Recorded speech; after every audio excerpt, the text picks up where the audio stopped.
Man has been called a rational being, but rationality is a matter of choice. The key to what you so recklessly call human nature, the open secret you live with yet dread to name, is the fact that man is a being of volitional consciousness.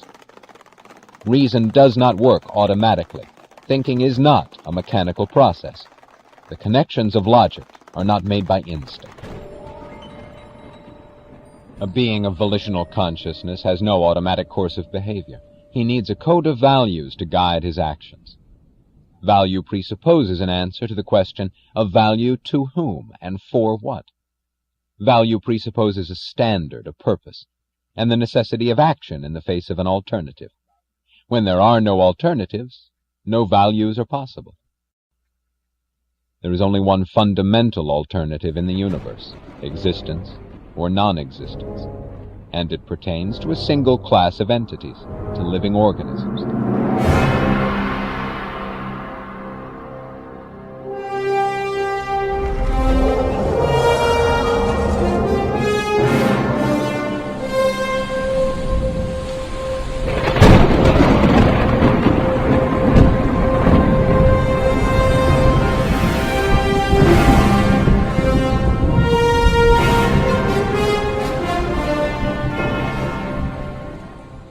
The existence of inanimate matter is unconditional.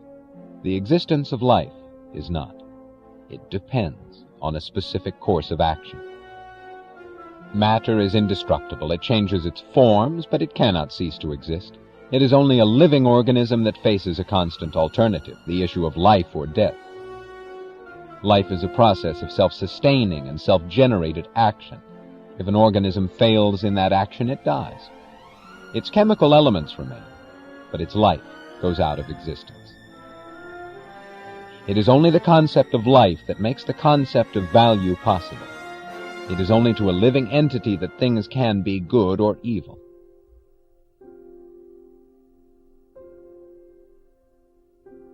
A plant must feed itself in order to live.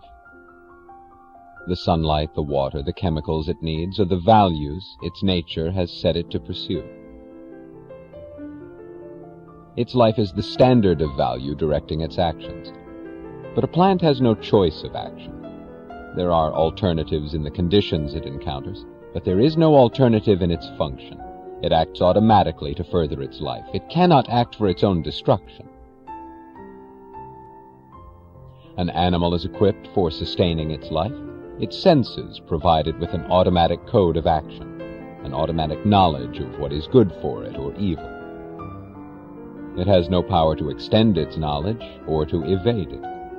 In conditions where its knowledge proves inadequate, it dies. But so long as it lives, it acts on its knowledge. With automatic safety and no power of choice, it is unable to ignore its own good, unable to decide to choose the evil and act as its own destroyer.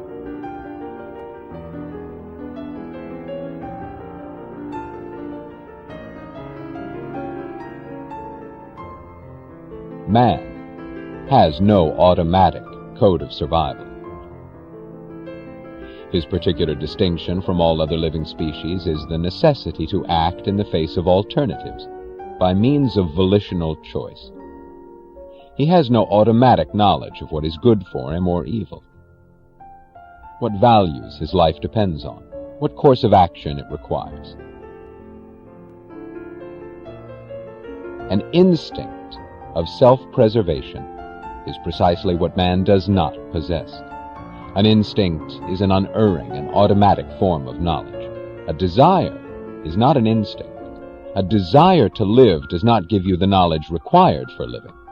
And even man's desire to live is not automatic. Your fear of death is not a love of life and will not give you the knowledge needed to keep it. Man must obtain his knowledge and choose his actions by a process of thinking, which nature will not force him to perform. Man has the power to act as his own destroyer, and that is the way he has acted through most of his history.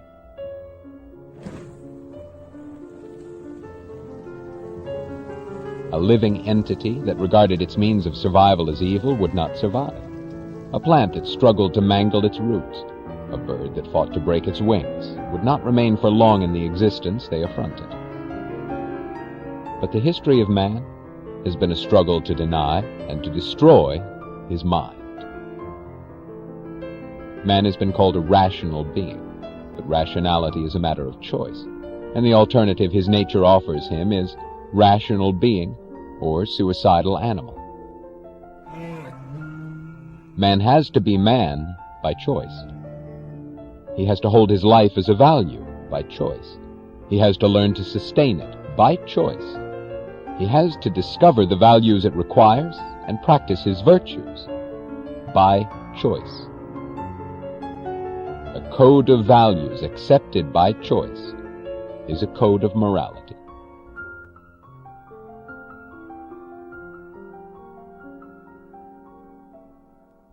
Whoever you are, you who are hearing me now, I am speaking to whatever living remnant is left uncorrupted within you, to the remnant of the human, to your mind, and I say there is a morality of reason, a morality proper to man, and man's life is its standard of value.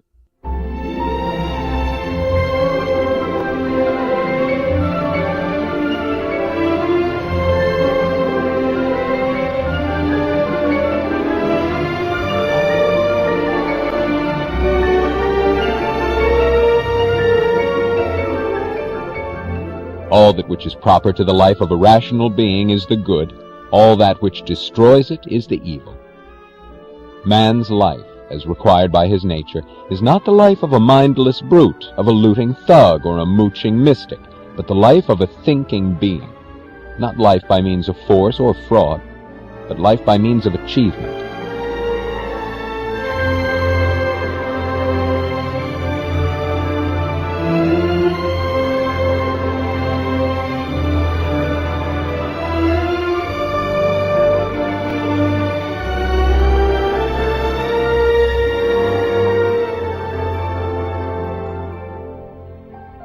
Man's life is the standard of morality, but your own life is its purpose. If existence on earth is your goal, you must choose your actions and values by the standard of that which is proper to man, for the purpose of preserving, fulfilling, and enjoying the irreplaceable value, which is your life.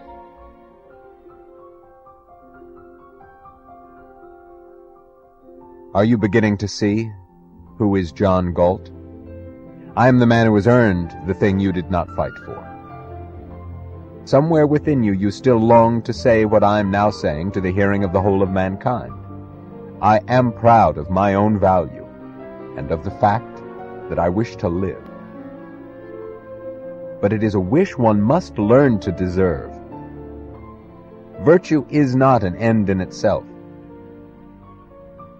Virtue is not its own reward. Life is the reward of virtue, and happiness is the goal and the reward of life.